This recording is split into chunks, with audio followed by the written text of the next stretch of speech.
David a dit, Dieu ne fait pas de moi pauvre, de peur que je te maudisse. Ne fais pas de moi également exagérément riche, de peur que je dise qui est Dieu.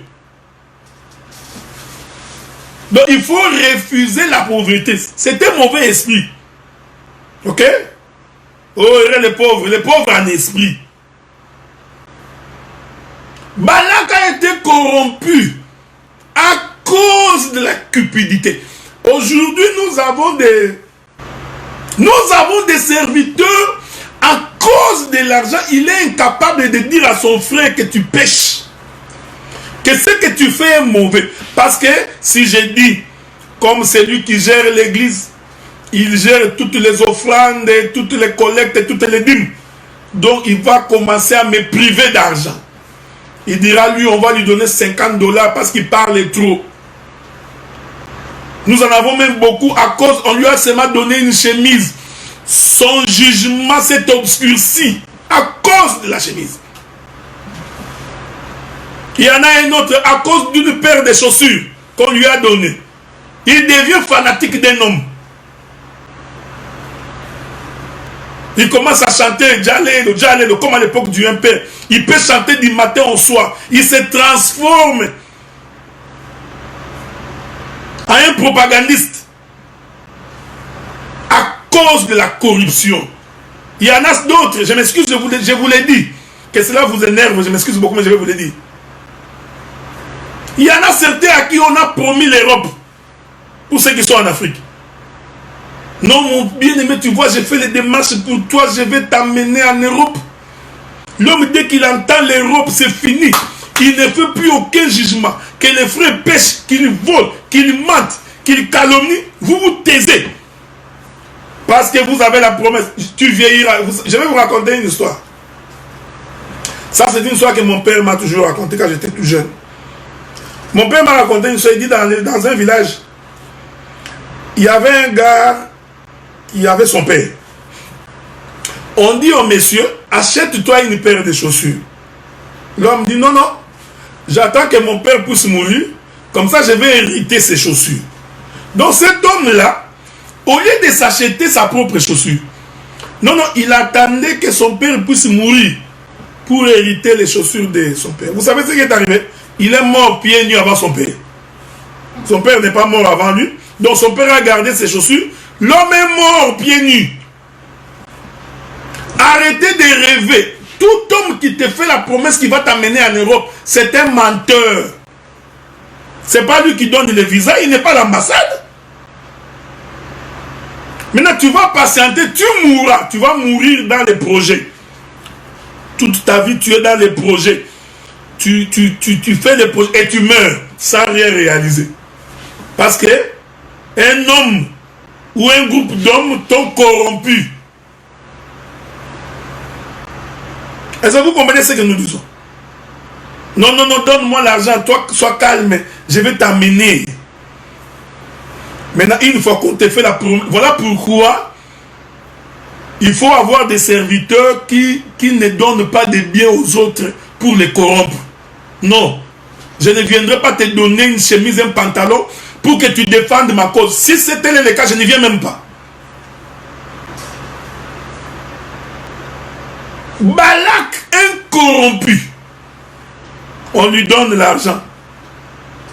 Je te donnerai le bœuf, je te donnerai ceci. Viens pour maudire.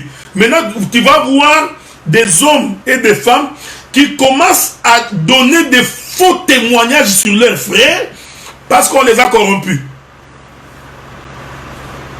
Tu ne connais pas la personne, tu ne l'as jamais vu, tu n'as jamais causé avec lui, tu n'étais jamais dans ses voies. Mais parce que quelqu'un t'a corrompu et te dit une chose, tu viens aussi, tu mets ta chair, tu commences à parler des choses que tu n'as pas vues, que tu n'as pas entendues.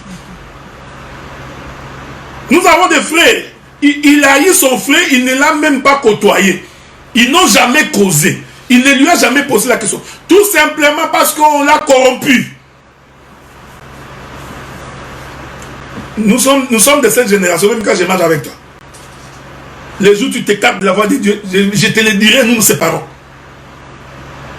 Parce que je ne mange pas chez toi. C'est le Seigneur qui nous garde, frère. C'est le Seigneur qui nous protège. Nous sommes ce que nous sommes devenus à cause de Dieu. Ce que tu es, c'est Dieu qui t'a fait comme ça. Tu n'es pas devenu ministre à cause de moi. Ta vie n'est pas conduite par moi. Alors, quand ça ne marche pas, prends le courage de dire, ça, je ne suis pas d'accord. Même s'il y a la majorité, tu t'en fous de la majorité.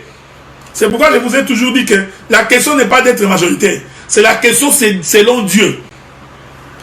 Ça, c'est l'esprit de Sédéchias. Sédéchias voulait rapprocher tout le monde autour de lui. Il pense que s'il a beaucoup de gens, ils vont les soutenir. Dans la fausseté, dans les mensonges, dans la haine, dans la calomnie. Nous avons des gens qui prient le Seigneur, mais dont le cœur est ténébreux. Un cœur sombre. Il a la haine pour son frère au point il peut l'empoisonner. Qui pouvait imaginer que des hommes qui prient Dieu se donnent des poisons mutuellement comme si c'était des pains chauds qui sortaient d'une boulangerie? Je me souviens à l'époque, nous avions des frères, nous discutons autour de la parole. Si tu vois la manière dont nous discutons, la Bible dit que Paul dit, je vais vous lire ça. Peut-être que vous n'avez jamais lu ça. Laissez-moi vous lire ça. C'est Paul qui dit, attendez, je vais vous dire ça. Ce n'est pas ce que nous voyons aujourd'hui, mais nous demandons, ça c'est quel évangile que nous avons aujourd'hui. Je vais vous lire une écriture. Paul dit, nous avons eu une vive discussion entre les frères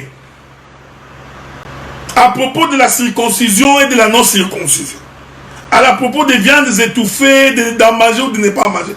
Une vive discussion. Donc, les frères peuvent avoir une vive discussion. C'est ce qui était à l'époque. À l'époque, nous, on partageait, on finit de partager, on rigole, on met les foufous ensemble, on mange. Je rentre dans la maison de mon frère, je dors. Mais aujourd'hui, vous savez, frère, on ne peut pas croire ça. Les gens sont devenus ennemis à cause des discussions de la Bible. Des partages de la Bible. L'homme devient ennemi. Je ne peux pas lui parler parce qu'il a telle confession. Non, mon frère. Mais ça, c'est que l'évangile.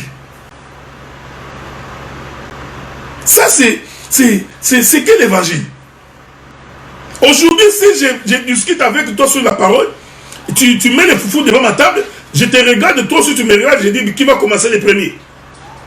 Parce que j'ai peur que tu puisses m'empoisonner. Je voudrais vraiment qu'on mette toute cette écriture-là parce que ça va nous aider beaucoup. Donc, les sentiments qui animent les uns comme les autres ne sont plus des sentiments nobles. Ils ruminent la haine. Ils donnent. Merci beaucoup, bien-aimé Safi. Ma bien-aimée soeur Safi. Actes des Apôtres, chapitre 2. Allons lire ça. Actes des Apôtres, chapitre 15. Hein? 15, verset 2.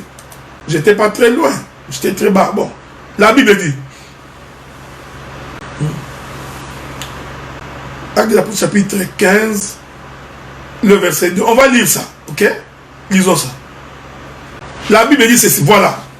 Je commence par le premier verset. Quelques hommes venus de la Judée enseignaient les frères en disant, vous n'êtes pas circoncis selon les rites de Moïse. Vous ne pouvez être sauvés. Les gens pensent que les discussions, les débats qu'on a aujourd'hui, ça commence maintenant. Non. Mais les sentiments qui nous animent, c'est ce que nous cherchons. L'Écriture dit, Paul et Barnabas eurent avec eux un débat et une vive discussion. Et les frères décidèrent que Paul et Barnabas, quelques-uns de leurs, montèrent à Jérusalem vers les apôtres et les anciens pour traiter de cette question. Tu vois, frère? Ce sont des frères, ils ont eu une vive discussion, un débat. Mais le sentiment est resté noble. Ce n'est pas aujourd'hui. Tu n'es pas d'accord avec moi sur un point. Tu commences à me vilipender. Tu vilipendes ton frère. Tu passes de maison en maison. L'esprit de Caïn habite en toi. L'esprit de vagabondage. Maintenant, tu vas de maison en maison. Maintenant que tu peux parler de maison en maison. On t'a mis WhatsApp, téléphone. Tu prends ton WhatsApp, tu appelles à Katakokombe, tu donnes l'information. Tu appelles à Haru. Tu donnes, tu appelles à Katako. Tu appelles partout. En fait, tu es en train de calomnier. Maintenant, tu sèmes dans le cœur des autres la haine aussi. Et aussi commence à haïr un frère qu'ils n'ont jamais vu, qu'ils n'ont jamais côtoyé. La corruption, le corrompu. C'est pourquoi je vous ai toujours dit, si tu n'as pas le cœur de résister, ne prends pas un présent qui t'est donné par quelqu'un dont tu sais qu'il a une mauvaise vie. Ne prends pas. Si tu sais que moi j'ai une mauvaise vie, je suis un impudique, et que je viens t'offrir un pantalon, frère, refuse ce pantalon. Au moins, tu auras le courage de me parler. Mais si tu prends mon pantalon, il faut vraiment avoir le front de diamant. Pour résister et me dire la vérité pendant que tu portes le pantalon que je t'ai offert. J'ai trouvé quelqu'un qui disait, ce frère-là, il n'est pas reconnaissant. C'est moi qui ai fait ceci pour lui. Ce frère-là, il oublie même sa femme. Ce n'est pas une raison, parce que tu as fait ceci pour ses frères ou pour sa femme, que toi, tu puisses te méconduire, que le frère puisse se taire. Non. Ça, c'est le diable qui parle en toi. Ce n'est pas parce que tu m'as acheté un billet d'avion pour venir au Congo. Ce serait une raison quand tu te déroutes de la voix de Dieu que je ne parle pas. Pour que tu rappelles, oh non, il n'est pas reconnaissant, je lui ai donné. Non, non, non, frère, je suis reconnaissant. Mais puisque tu t'es écarté de la voix de Dieu. Est-ce que vous comprenez ça? Donc nous avons des hommes de Dieu corrompus. Comme Balaam. Donc Balaam, son problème c'est qu'il devait à tout prix maudire Israël. Parce qu'on lui a donné des présents. On lui a donné l'argent, les bœufs. C'est pourquoi nous avons toujours été contre les serviteurs de Dieu qui sont tout autour des hommes politiques. Comme des féticheurs. Non, ce n'est pas votre mission, frère. En réalité, vous êtes là-bas. Vous voyez, ces choses ne sont possibles que dans les pays en voie de développement où le pouvoir politique n'est pas aussi démocratique. Mais ici, tu ne verras jamais des pasteurs tout autour de Justin Trudeau. Non? Non, non. On va aller faire quoi là-bas chez Justin Trudeau? Si on le voit, on lui dira il faut te convertir, connaître le Seigneur. Vivre dans la lumière et dans la clarté. C'est ça. Mais comme vous savez que le pouvoir des pays africains, c'est de la corruption. Tous ceux qui sont, la majorité des cas, ce sont des corrompus. Des gens qui n'ont pas de morale, qui n'ont pas de valeur. Voilà pourquoi vous y allez. En leur disant que Dieu est avec eux. Josaphat demande à Akab. Akab, irons-nous en guerre? Est-ce que nous allons remporter? Akab appelle ces faux prophètes. Tous ces faux prophètes. Oh, vive le roi! Tu iras en guerre et tu réussiras. Des voleurs. C'est parce qu'on leur donnait des taureaux, des bœufs. Ils étaient nourris. Ils mangeaient à la solde du roi. Incapables de dire la vérité au roi. Et vous aussi, les hommes politiques. Quand on vous dit la vérité, c'est ça l'amour. Il ne faut jamais aimer les gens qui ne vous disent que ce qui vous plaise. Non. Les gens ont la démangeaison de n'écouter les choses qui ne leur fait que plaisir. Je vais vous ajouter des écritures. Souffrez, hein. Souffrez avec moi. Je vais vous trouver des écritures. Ça n'a pas commencé aujourd'hui. C'est l'esprit de Balaam. Balaam, toujours à côté du roi, en train de chercher des offrandes. Vous comprenez? Le prédicateur qui adore l'offrande, il peut mourir à cause de l'offrande. Il devient malhonnête à cause de l'offrande. Aujourd'hui, nous avons l'offrande des tôles, l'offrande des chaises, l'offrande des ampoules, les offrandes des murs. Donc, on a créé toutes sortes d'offrandes. Vous passez un homme comme ça, mais il est corruptible. Est-ce que vous comprenez? Ils font des discours, non pas pour prêcher la repentance et la conversion, mais ils font des discours pour inciter les politiciens à leur donner l'argent. Donc le calcul, c'est l'argent. Maintenant que le coronavirus vous a tous renvoyé dans la maison, maintenant, vous avez tout transformé à M-Pesa, Orange Money, Airtel Money. Tout ça, c'est Money. Mais je vous pose la question. Vous êtes confinés. Toi, les pasteurs, tu ne travailles pas. Les fidèles aussi sont confinés, ils ne travaillent pas. Bon, tu veux qu'ils t'envoient M-Pesa, Orange, Airtel Money. Ils ont trouvé l'argent où? Oh, mais ça, c'est quel esprit vous avez, vous? Hein? Vous avez où? Vous avez ça, vous avez eu ça où? Tout le monde est confiné. Les pays se battent les gens se battent pour payer les loyers, ils sont incapables parce qu'il n'y a pas du travail, on a confiné tout le monde, les marchés ne fonctionnent pas, il n'y a pas de vol, il n'y a rien. Donc tout le monde est en souffrance. Mais regardez les balamistes, les disciples de Balaam, toujours en train de chercher l'argent. Au début, pour avoir les numéros de ces pasteurs-là, tu devais passer par les secrétariats. Hein? Pour avoir les numéros de ces pasteurs-là, il faut passer par les secrétariats, on doit te poser beaucoup de questions. Maintenant que le coronavirus les a tous confinés, les numéros du pasteur République, il publie maintenant, voici mon numéro M-Pesa.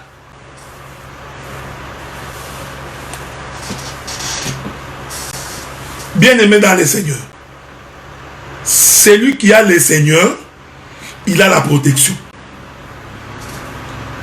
S'il y a un président de la République qui craint pour sa mort, nous lui demandons de croire en Jésus. C'est tout ce qu'on lui demande. D'abandonner sa voie du péché, d'abandonner sa voie satanique, de croire au Seigneur, de se conformer à la parole. Dieu va te protéger. Ils feront des plans, ça va échouer parce que tu as Dieu. David dit ça, frère. David dit que c'est lui qui a le Seigneur. Même quand les ennemis font des plans, ils seront surpris comment il n'est pas tombé. Même quand l'oiseau leur fait un piège pour l'oiseau, l'oiseau va échapper. Voilà pourquoi j'ai toujours dit, quand tu pries véritablement le Seigneur, vis loin du péché, prends ton temps dans la prière. Cela ne va pas empêcher tes ennemis de fomenter des complots contre toi. Ils feront. Mais ils seront toujours étonnés comment ça ne t'atteint pas. Je vais dire telle chose.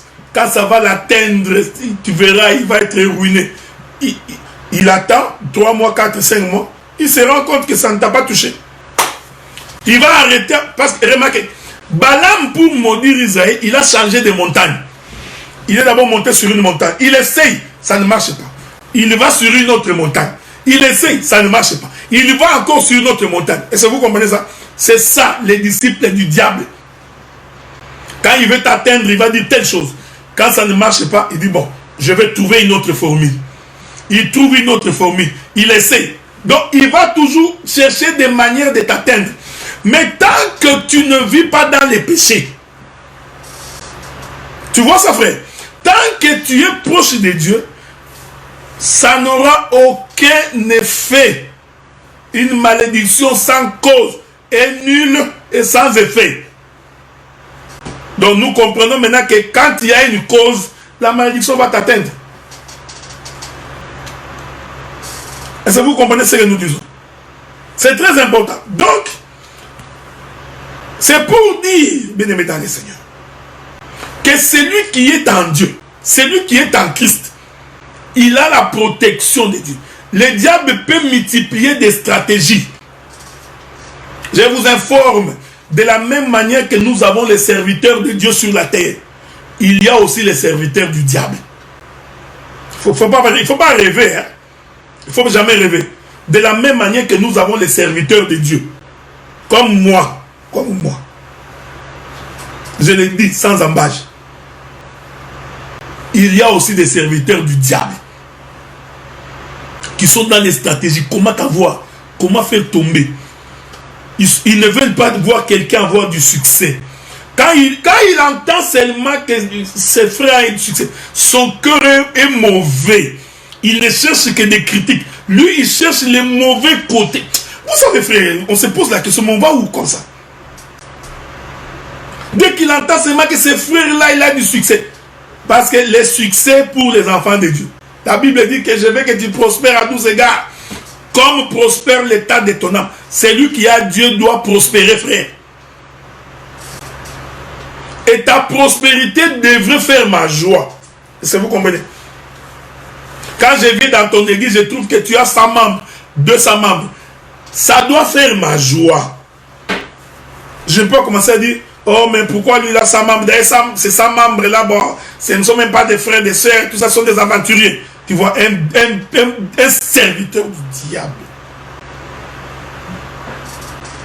Oh non, pourquoi il n'y a que lui? Il n'y a que lui qu'on reçoit dans des émissions. Pourquoi les gens suivent beaucoup ces émissions? Pourquoi il a beaucoup de vues? Quand tu écoutes quelqu'un comme ça, c'est un serviteur du diable. Même s'il ouvre sa bouche. Oh, Jésus est sorti, Capernaum, Jésus, un possédé. Ils ne sont pas là pour servir l'œuvre de Dieu, mais ils sont là pour détruire. Toute sa prière est que son frère puisse tomber. C'est ça toute sa prière. Ce frère-là, il va échouer. Il n'ira pas loin. Nous, vous allez voir. Attendez, tu vas voir. Il ne connaît rien. Il va échouer, ce frère-là. Non! Mais tu as quel esprit? Tu as quel esprit, ça? Ça, c'est quel esprit? Et l'homme qui dit ça, il dit il est prédicateur. Au lieu d'avoir compassion, non, il rumine. Il est en train de ruminer l'échec de son frère. Il souhaite. C'est ça même sa prière. Parce que déjà quand tu dis ça, c'est ta prière. C'est ça ta prière. Il a même la prière que tu faut qu'il échoue. Non, il ne faut pas les suivre.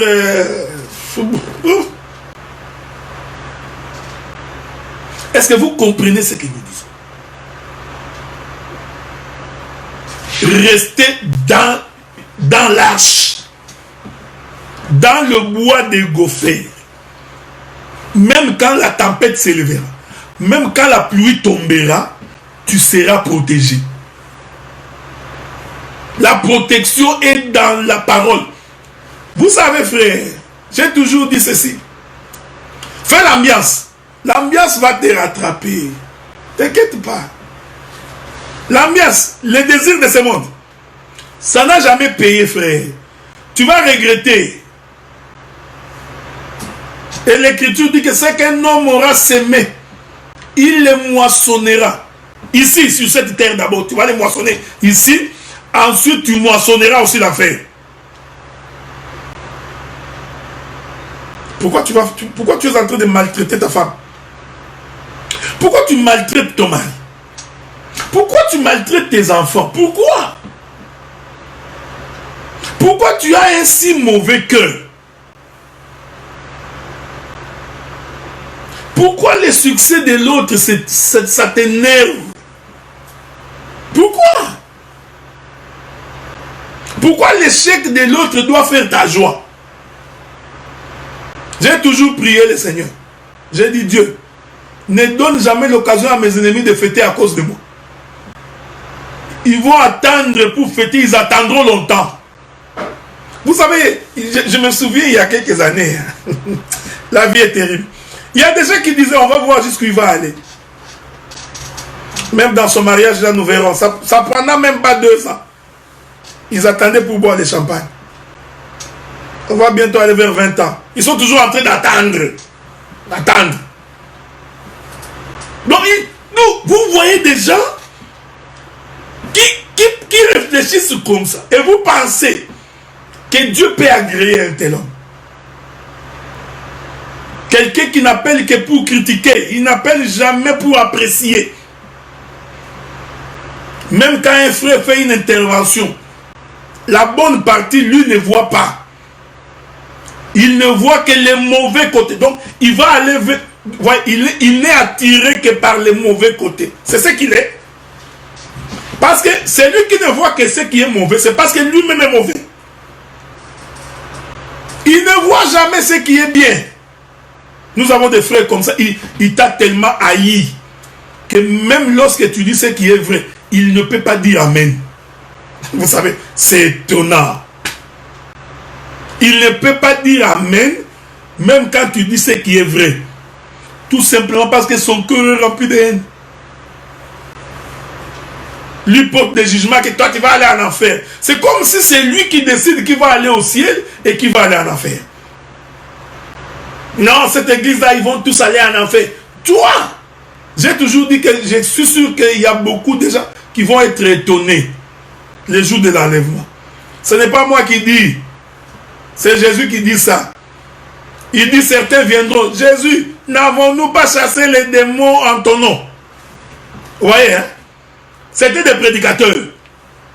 N'avons-nous pas prêché en ton nom? Jésus dit, je ne vous connais pas.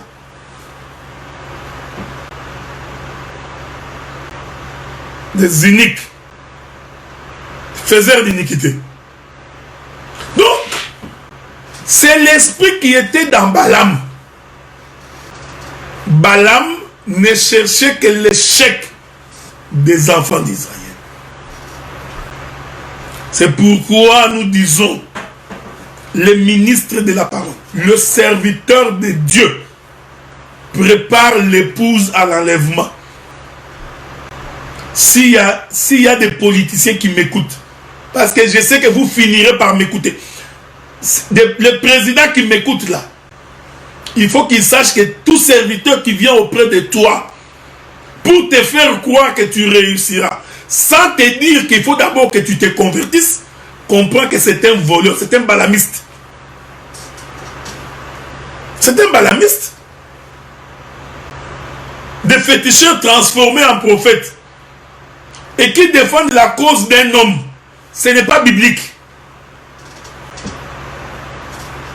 Les démons ne peuvent pas combattre son propre royaume. Non, ils sont en train de vous distraire.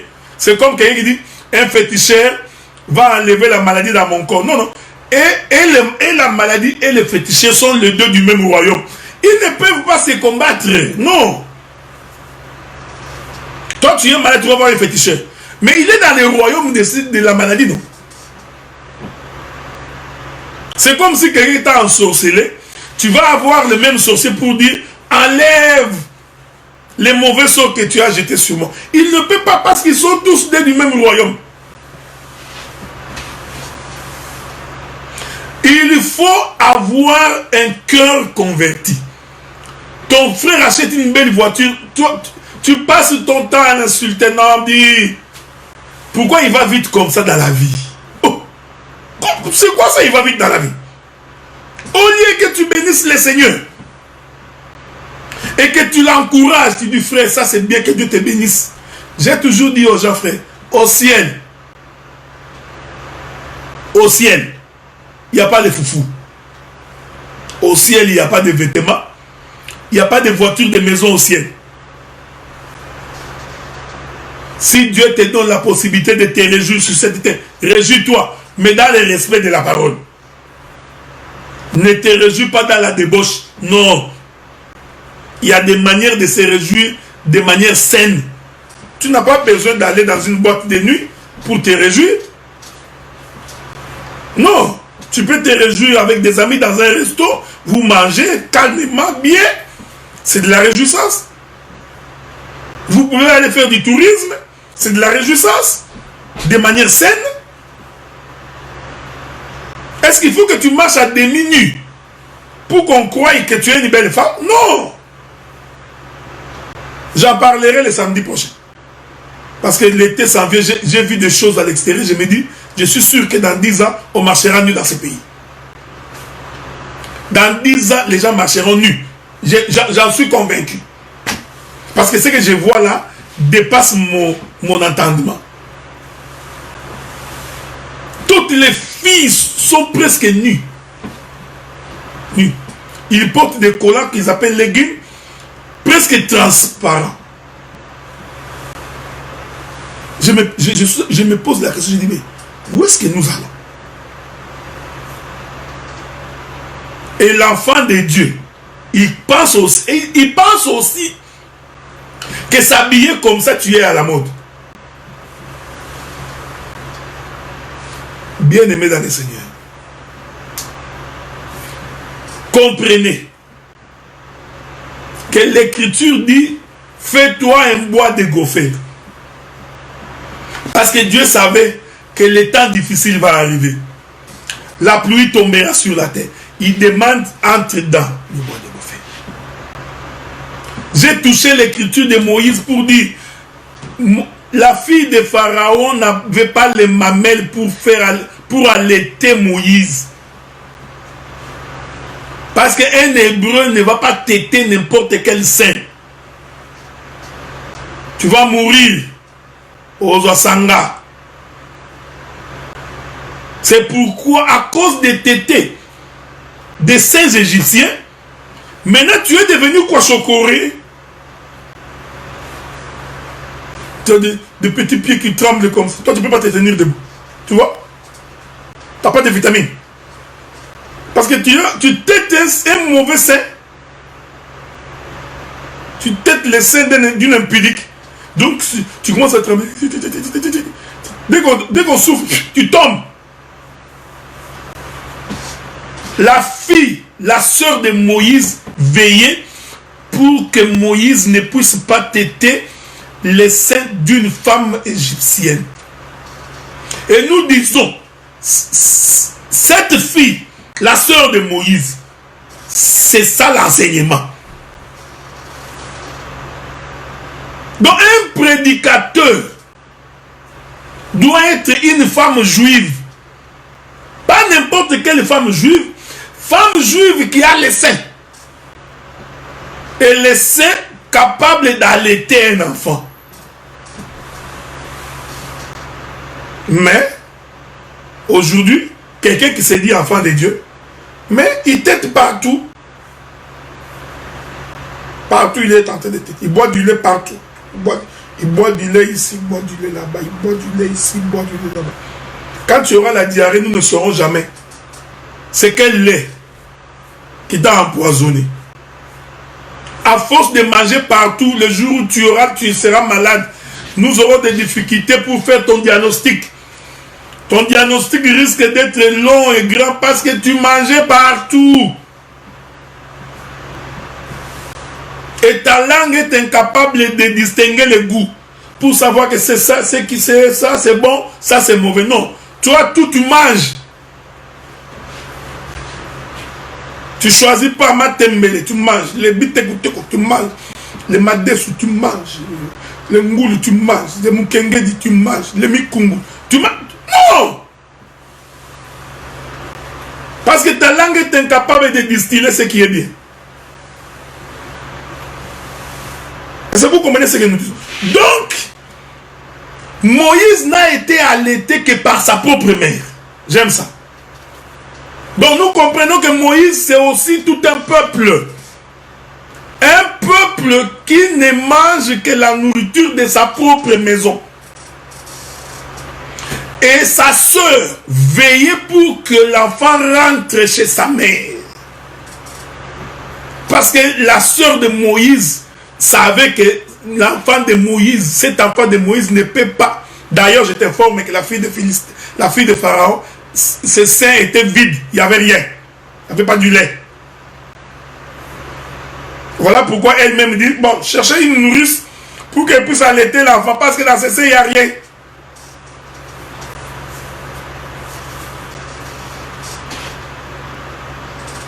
Celui qui est protégé dans la caisse des jonques, que j'explique par le bois de gopher, il est protégé par Dieu. Quelles que soient les difficultés, quelles que soient les intempéries, quels que soient les flots de la mer, le Seigneur Dieu te gardera et te protégera. Je te donne un conseil, reste attaché à la parole. Quels que soient les temps difficiles, frère, même si tu as l'impression que tu manques, je t'informe que tout le monde passe par des moments difficiles, frère. Tout le monde, même nous qui prêchons, nous sommes passés par des moments difficiles. Mais nous avions persévéré dans la voie du Seigneur. Je t'informe, frère. Et cette persévérance dans la voie du Seigneur est payante. Et l'Écriture dit, je vous donne la paix, telle que le monde ne peut pas vous la donner. Et cette paix, c'est ça ta force. C'est ça ton assurance. C'est ça même ton témoignage. Est-ce que vous comprenez ça, frère? J'avais souhaité vous parler des 50 coudées. Mais l'Éternel m'a conduit sur ces chemins pour vous amener à vivre la parole. L'Écriture dit, ayez en vous les sentiments qui étaient en Jésus. Les sentiments. Ayez les bons sentiments vis-à-vis de ton frère et de ta soeur. J'insiste et je dis, nous pouvons avoir une vive discussion dans la parole. J'ai aimé l'écriture qui m'a été donnée par la sœur Esther. Que les apôtres et les disciples avaient de vives discussions. Mais cela n'a pas empêché l'amour fraternel en eux.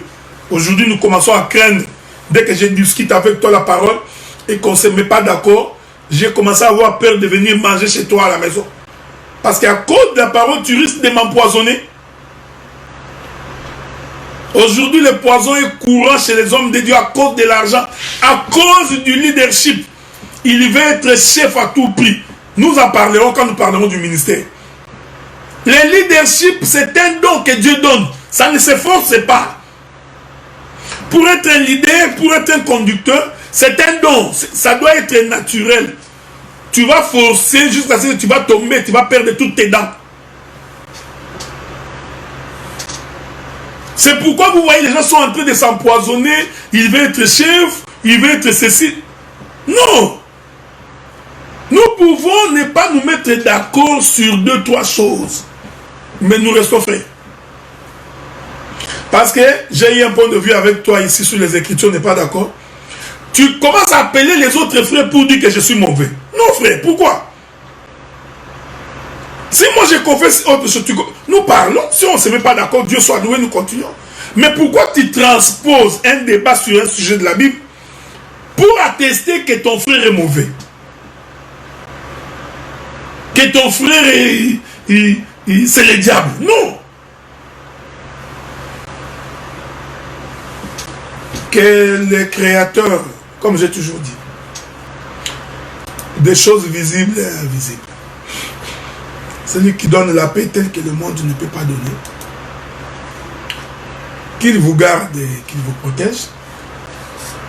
Nous nous voyons le samedi prochain pour continuer de parler sur Judas et Tamar.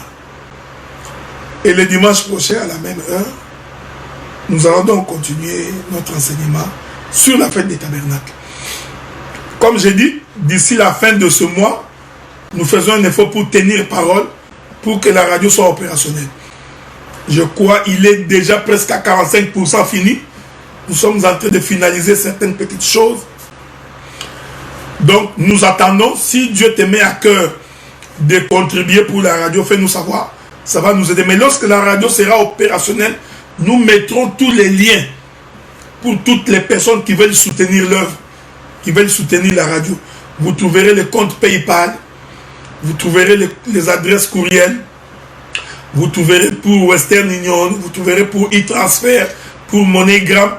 Toutes ces coordonnées seront sur le site de la radio. Ainsi, tout celui qui voudra intervenir, contribuer, nous n'allons pas refuser de prendre cela parce que nous croyons que cela va être utile.